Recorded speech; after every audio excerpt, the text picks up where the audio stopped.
강사 대기실에 올 때까지는 긴장을 안 했는데요.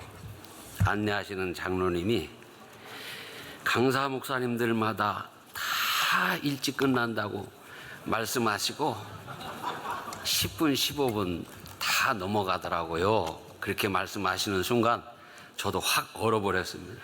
그래서 제가 지금 이 짧은 시간에 이야기를 충분히 할 수는 없겠습니다만은 제가 드리는 이야기의 취지를 잘 들으시면 우리 교단이, 우리 전국 교회가, 우리 장로님들이 십자가 앞으로 더 가까이 나가는데 도움이 될 거라고 확신합니다.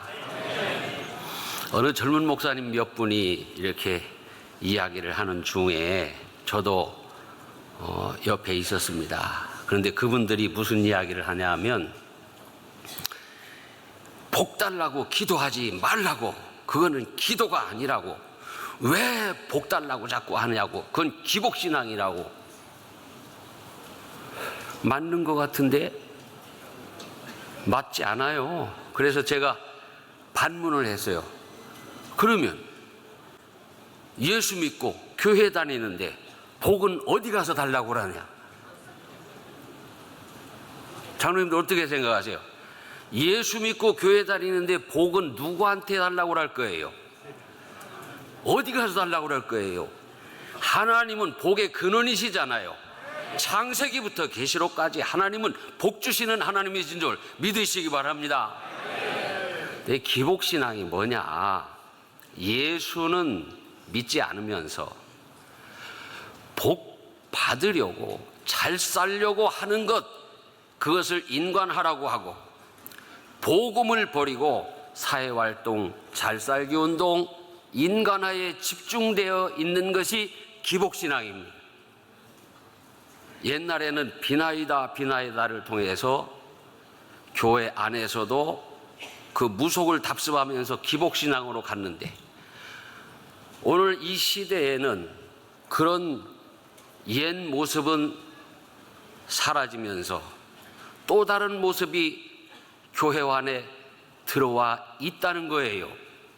바로 목사님이, 우리가 예수 그리스도는 십자가에 달려 죽으셨다가 사흘 만에 부활하신 하나님의 아들 예수이십니다.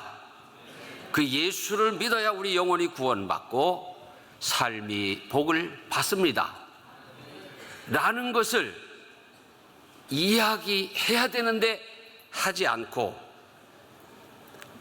샬롬, 인간화만 강조하는 것이 또 다른 기복신앙이 되고 말았다는 것입니다.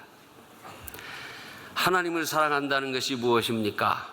우리가 하나님께 예배하고 말씀을 전하는 것입니다. 그것이 선교입니다. 또 이웃을 사랑한다는 것이 무엇이겠습니까? 우리가 믿음을 지키고 그리스도의 복음을 전하는 사람들이 예수의 사랑으로 이웃을 돌보는 것입니다. 여러분이 잘 아는 마태복음 25장의 이야기를 우리가 함께 생각해 보십시다. 그 말씀의 내용은 이렇습니다. 오른편으로 서게 되는 양들이 있고 왼편으로 서게 되는 염소들이 있습니다. 그런데 오른편에 있는 그 양들에게 주께서 말씀하십니다. 내 아버지께 복받을 자들이여, 나와 창세로부터 너희를 위하여 예비된 나라를 상속받으라. 내가 줄일 때에 너희가 먹을 것을 주었고 하시면서 칭찬을 하십니다. 그런데 왼편에 있는 사람들에게는 저주를 받은 자들아, 나를 떠나 마귀와 그 사자들을 위하여 예비된 영원한 불에 들어가라. 이 말씀의 요약된 내용은 이것입니다. 우리의 행위가 단순한 선이어서는 안 된다는 것입니다. 마태복음에서 강조되는 행위는 믿음에 근거한 행위이지 인본주의적인 행위, 인간화, 즉 잘 먹고 잘 살기 위한 행위를 의미하는 것이 아니라는 것입니다. 믿음을 지키고 그리스도의 복음을 수호하고 그 복음을 전하면서 선행하는 것을 말하는 것입니다. 그러기에 왼편에 세워진 영벌의 죄질이라 한 사람들은 믿음을 지키고 복음을 전하면서 선한 일을 한 사람들이 아닙니다. 이 왼편에 세워진 사람들은 믿음을 지키지 않았습니다. 그리스도의 복음을 전하지 않았습니다. 그렇게 하는 척 하면서 완전히 자신의 영광을 위하여 거짓 선지자 노릇하고 이단하고 사이비 노릇하고 영혼만 구원받으면 된다고 하면서 교인들에게는 성직을 매매하고 헌금을 강요하는 그런 사람들을 가리켰다는 것입니다. 어느 날 교인들하고 기도원회를 갔어요. 그런데 그날 강사 목사님이 이렇게 쭉 앉아있는 교인들에게 내려와서 안수 기도를 하는 거였어요. 근데 저는 뒤에서 한 두째 줄쯤 앉아있는데 앞에서부터 막 안수 기도를 하는데 이마를 탁 밀으면 뒤로 넘어가는 거예요. 그런데 가보셨어요? 혹시 넘어가 보신 경험이 있으세요? 내가 이렇게 눈을 뜨고 보니까 앞에서 몇 사람이 넘어가니까 그 다음부터는 손 대기 전에 알아서 넘어가요. 네?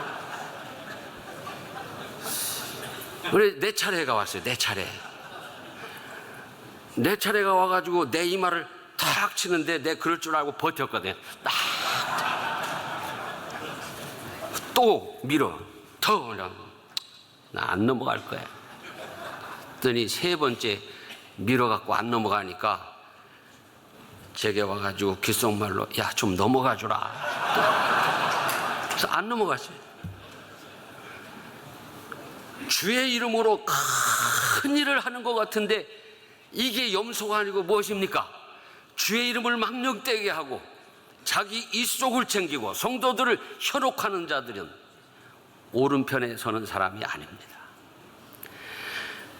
그렇다면 오른편에 세워진 양들은 믿음을 지키고 복음을 전하면서 선한 일을 한 사람들입니다.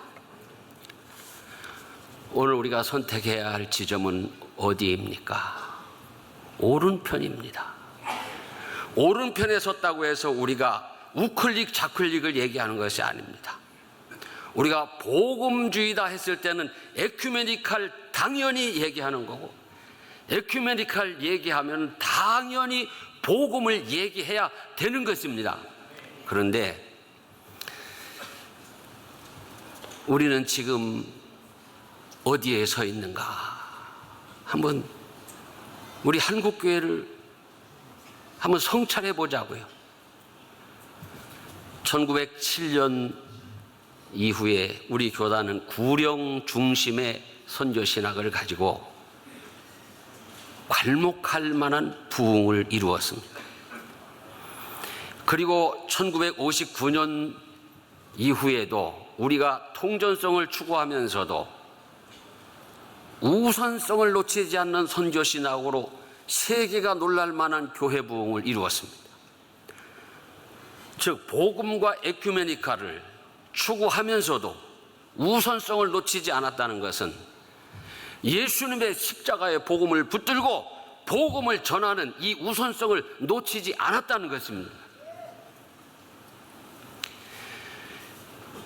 우리가 복음이나 에큐메니칼이나 할 때 유럽은 이미 복음이 70% 80% 이미 그렇게 된 상황이었어요.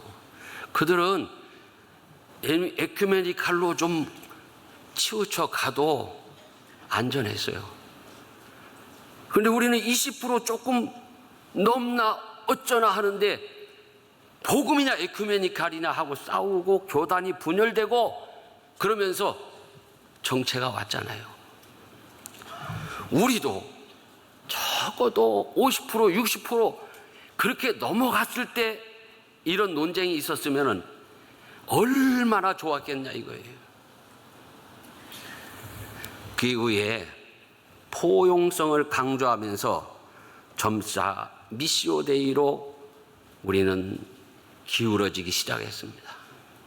선교신학자 칼 하르텐슈타인도 미시오 데이를 이야기할 때는 이렇게 복음을 본질을 벗어나서 에큐메니칼로 치우칠 줄은 몰랐다는 것입니다. 여러분에게 물어봅시다. 복음의 본질은 무엇입니까?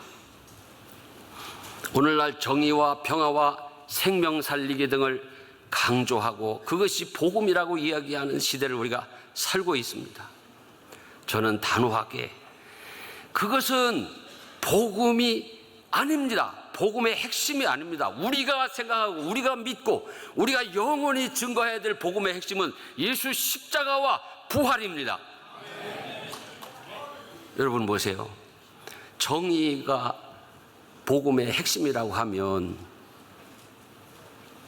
교회가 정의를 구현하는 시민단체입니까? 자, 우리가 예수 믿고 은혜 받아서 하나님의 사람으로 그 구원의 은혜를 세상에 나가서 빛과 소금이 되게 하려고 하다 보니까 정의도 인권도 새창조도 화해도 우리가 참여하고 또 그런 연합운동에 일조를 하는 것입니다. 교회는 자칫하면은 인권운동단체로 전락할 수 있습니다. 예수 버리고 인권운동하면 인권단체, 예수 버리고 정치운동하면 정치단체, 예수 버리고 환경운동하면 환경단체인 거예요. 교회는 무슨 일을 하든지 예수님 십자가 붙들고 해야 됩니다. 그래야 세상에 나가서 세상의 소금이고 빛인 것이죠. 예수 버리고 세상에 나가서 인권운동, 정치운동, 여러 가지 환경운동 하면 밖에 버려져서 밟히는 소금이 되고 마는 것입니다. 우리는 통전적 선교신학을 배우고 졸업을 했습니다. 좋습니다. 하나님 사랑, 이웃 사랑, 복음과 에큐메니칼 중심을 잡고 하자. 그런데 중심을 잡을 수 있었습니까? 중심을 못 잡고 우리는 지금 어디로 내려가고 있는가? 정말 우리는 각 교회가 주의 종들이 반문해야 됩니다. 우리는 지금 어디에 서 있는가? 십자가로부터 멀리 자꾸 가고 있는가? 아니면 십자가로 가까이 가고 있는가? 여러분이 받으신 그 교환 중에 이 도표가 있습니다. 원으로 된. 거기 보면 첫 번째 원에는 복음화, 영생이 중심에 있습니다. 이 복음화의 핵심은 예수 그리스도예요. 예수님의 십자가와 부활의 소망입니다. 그것이 중심이 돼서 전도와 교회개척과 사회봉사와 사회개발, 사회구호, 윤리적인 삶을 살아내는 것이 복음의 삶입니다. 그런데 오른쪽에 있는 그림을 한번 보세요. 인간화, 복음화, 세계변혁, 정의, 평화, 생태, 살림, 화해, 공존, 사회봉사 이런 것들이 다 복음하고 대등한 위치에서 선교의 목표로 되어 있어요. 여러분, 선교의 목표는 우리가 정하는 것이 아닙니다. 선교의 목표는 예수님께서 정하시는 것입니다. 선교의 방법은 우리가 이렇게 할 수도 있고 저렇게 할 수도 있어요. 선교의 방법은 다양하게 할 수 있어요. 그렇지만 선교의 목표를 인간이 바꾸면 안 된다는 거예요.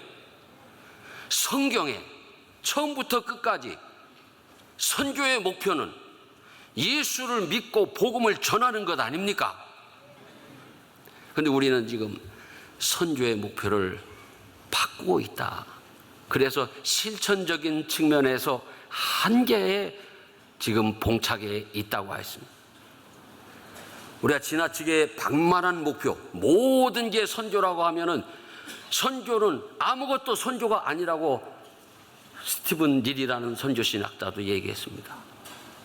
목표는 분명해야 되고 방법은 여러 가지일 수 있어요. 믿음을 지키고 복음을 전하는 것도 선교, 환경운동도 선교, 인격운동도 선교, 정의를 실천하는 것도 선교, 목표가 많아요. 그러면 여러분, 목표가 많으면 효율적입니까? 비효율적입니까? 비효율적입니다. 예수님의 십자가를 목표로 놓고 바울 사도처럼 나의 달려갈 길을 마칠 때까지 내가 달려간다.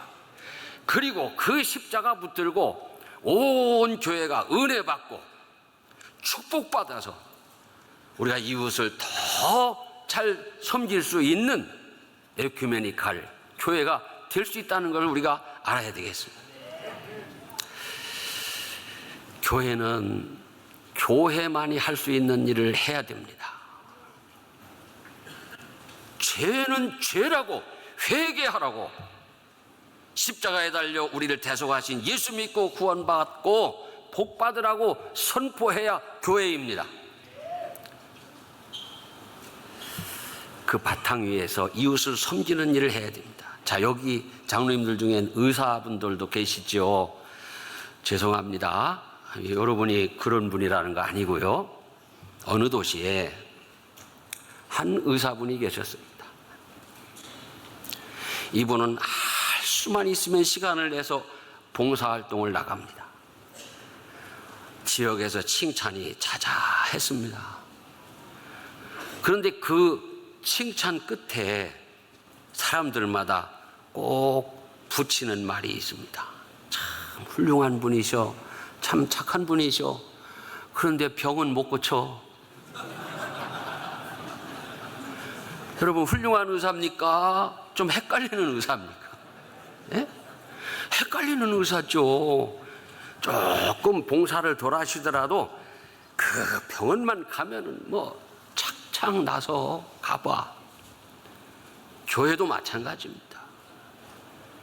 우리가 여러 선교 방법론들이 있을 수 있고 인간화를 위한 우리 이 세상에서의 삶의 행복을 위한 이런저런 일들을 할 수도 있지만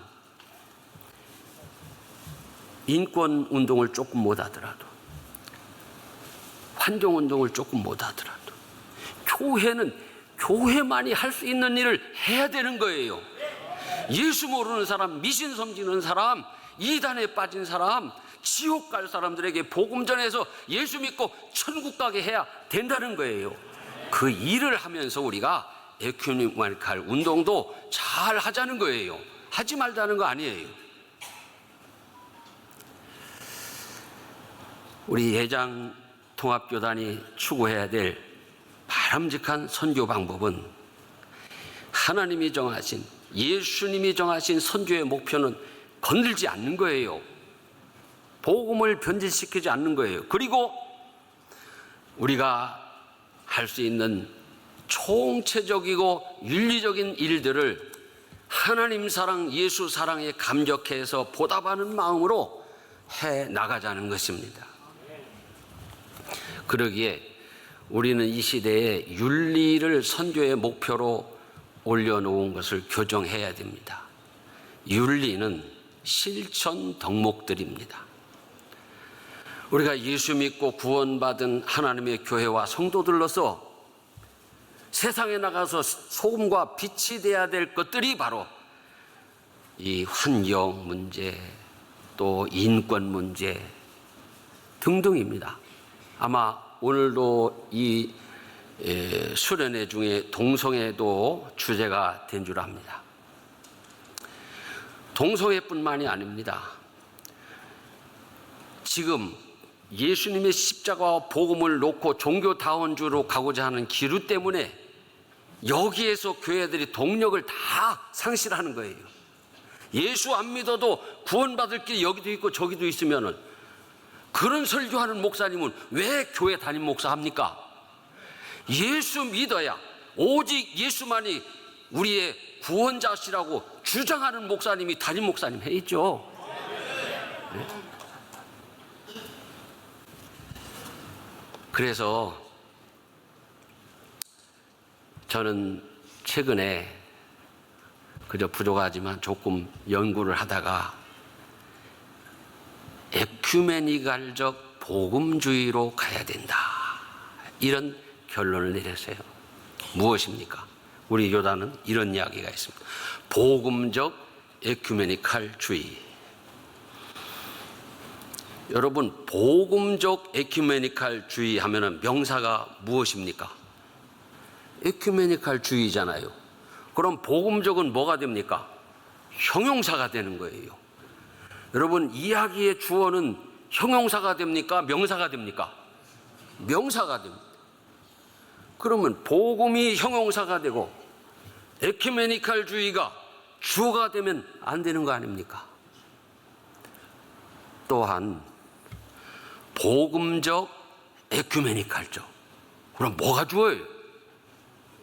한 문장 안에 왜 주어가 두 개냐고요? 우리가 성경의 창세기부터 계시록까지 모든 이야기를 할 때 오직 명료한 영원한 주어는 하나입니다. 주 예수 그리스도. 그래서 복음이 수식어가 될 수는 없는 것입니다. 이게 왜 이렇게 중요하냐? 우리의 의식구조 속에 복음이 수식어가 되는 순간 복음은 장식품입니다. 내가 원하는 사회운동을 하기 위해서 복음이 장식품이 되는 거예요. 이용의 도구가 되는 거예요. 여러분, 우리가 복음을 이용해서 사욕을 채우면 되겠습니까? 주의 이름을 부르면서 복음을 이용해서 성도들을 호리고 밀어서 넘어지게 하고 나중에는 다 최면 걸려서 안 밀어도 넘어지게 만드는 이런 목회를 하면 안 된다는 거예요. 그래서 에큐메니칼적 복음주의로 가야 된다. 복음이 주어가 돼야 한다라는 이야기입니다. 바람직한 방향은 복음적이라는 단어를 핵심 주어로 놔야 됩니다. 무슨 일이 있든지 주님이 재림하시는 그날까지 복음의 핵심을 우리가 변경시키려고 해서는 안 됩니다. 예수님, 우리를 구원하시기 이 세상에 오셔서 십자가 지시고 사흘 만에 부활하신 그 일이 영원한 우리 교회의 주어가 되어야 됩니다. 주어를 놓친 교회는 더 이상 교회가 아니에요. 어떤 시민단체일 수 있어요. 어떤 정치단체일 수 있어요. 저희 교회에도 그 교인들이 이렇게 정당에 가입해 있는 것들이 다 다릅니다. 그래서 장로님들 붙들고 늘 하는 얘기가, 대표기도 시간에 정치 얘기하지 마세요. 어느 정당 얘기하지 마세요. 대통령도 얘기하지 마세요. 예배를 위해서 은혜 받게 해달라고 기도해 주세요. 왜냐? 차면 아니나 달러 다 예배 시간에 아멘 아멘 하다가 그 기도만 나오면 다 가만히 있어요. 갑자기 은혜스러운 예배가 찬물을 끼얹은 것처럼 되는 거예요. 여러분, 우리 예장 통합교단은 대한민국의 자랑스러운 교단일 뿐만 아니라 세계의 자랑스러운 교단입니다. 우리는 지금 어디에 서 있는가?